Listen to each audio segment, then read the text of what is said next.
Jason here with Learn to Survive. I shouldn't have to make this video, but yet, here I am, making it. We have a situation here in my home state where an elderly woman took some protesters for an involuntary ride. I understand why she did it. And I'm going to warn you now, I'm not going to be very PC on this. I'm going to say what's on my mind, and if it offends you, I apologize. If not, at least you're keeping an open mind on things. The way it played out is these so-called peaceful protesters put a scooter, some kind of powered wagon, something in the street to block off traffic. As this old lady approaches, she stops.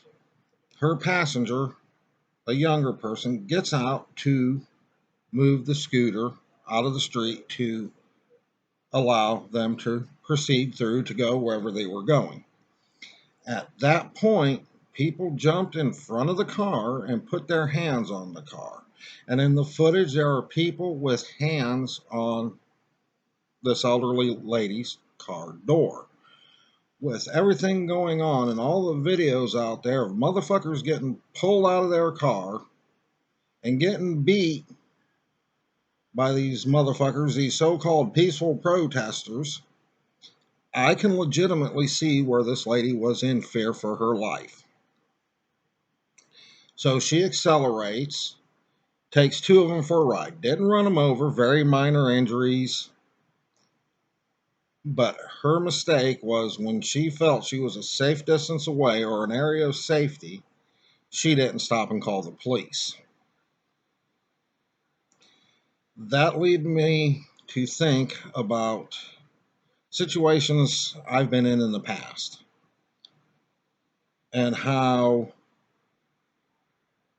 people handled being caught up in civil unrest and riots, and even myself have been caught up in civil unrest and riots, amongst other things, and how it was handled and how we got out of there safely. And I wrote this down. This is one I'm actually doing scripted, so I'm not all over the place, and hopefully communicate this to you guys well enough that you take away this knowledge, and if you ever find yourself in a situation like this, you know what to do.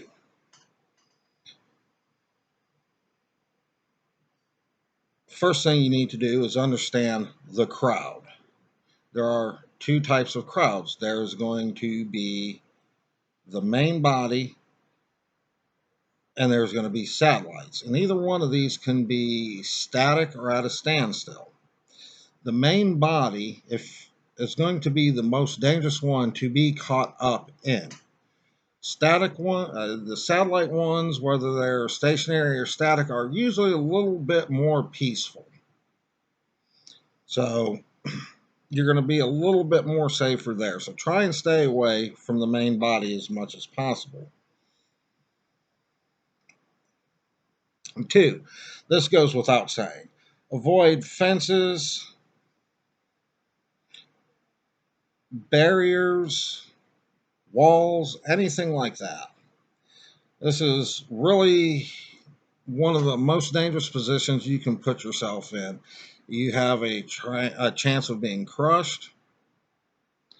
You have a chance of being pushed up against and going down and being trampled if something happens, of people trying to get out. So avoid them as much as possible. 3, A lot of these protests are planned. Watch your news. Watch for what's going on. Avoid these areas like you would avoid the Black Plague. Okay? If you are found in a situation where you got caught up in one of these crowds, whether it is moving or static, move unilaterally to the outside, right or left, don't matter, and take your exit stage right, stage left, and get out of there. Now, once you're out from the crowd, what you want to do is move along perpendicular roads and try and put as much space between you and the crowd as fast as possible. Number 4, take the high ground. If you can get into a building with 2, 3, 4 stories that have windows, and you can get into this building and you can get up second story, third story, fourth story, higher up the better, and look out the window, you can get the lay of the ground. You can see which way the crowd's moving. You can see if there's other groups coming in from other directions, and you can plan an escape according to where they're moving to, how they're moving, what's open, what might be blocked off, where traffic patterns are, where traffic's held up, where it's moving freely, all kinds of things.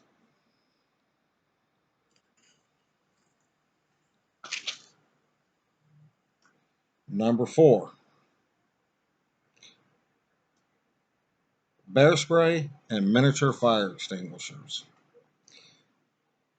Bear spray, don't need a permit to carry, is a highly concentrated form of mace. It's perfectly legal. Shoots out about 30 feet, so you're going to get a good distance on it. That's going to keep people back. Mini fire extinguisher can do the same thing.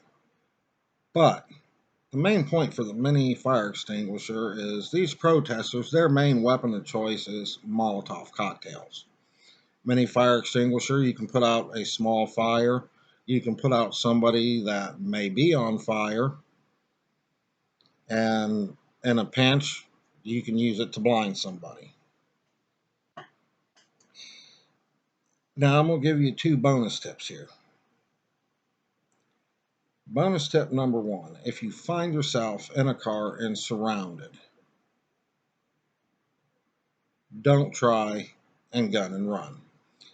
Look for a path, any usable space that you can maneuver your car through to get out of there. If you have to abandon your car, put your hands up. Move in a non-violent, aggressive way.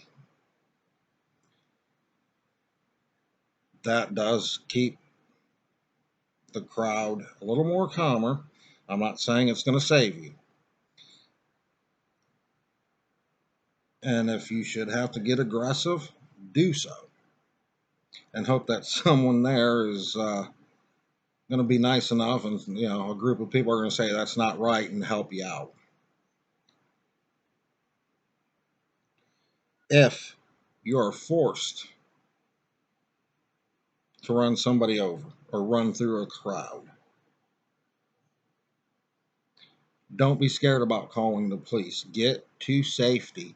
Call the police. Report what happened. Let them look for the evidence that you were in danger. That will help you in court. If you can record anything that you did, what was going on outside the car that caused you to have to run through a crowd of people like that, do so. That will only help you in court. We may be coming to a day and age where we all have to get some kind of dash cams and lipstick cams and wire up our cars just to record everything that's going on outside for our protection. Bonus number 2. There's a product that's called the Enola Gay EG-18 Assault Grenade. And they come in multiple colors, but the black one is probably about the best one. They're about 25 bucks. If you can get one or two of these, do so. And you can carry them with you. They're not illegal. They're a cold burn smoke grenade, but they put out a massive amount of smoke, similar, the same amount, maybe even a little bit more than the military popper ones. And they're just a pull string. These have many uses. One, they can cover concealment. You pop one off, that's between you and them. It covers your concealment on where you're moving to.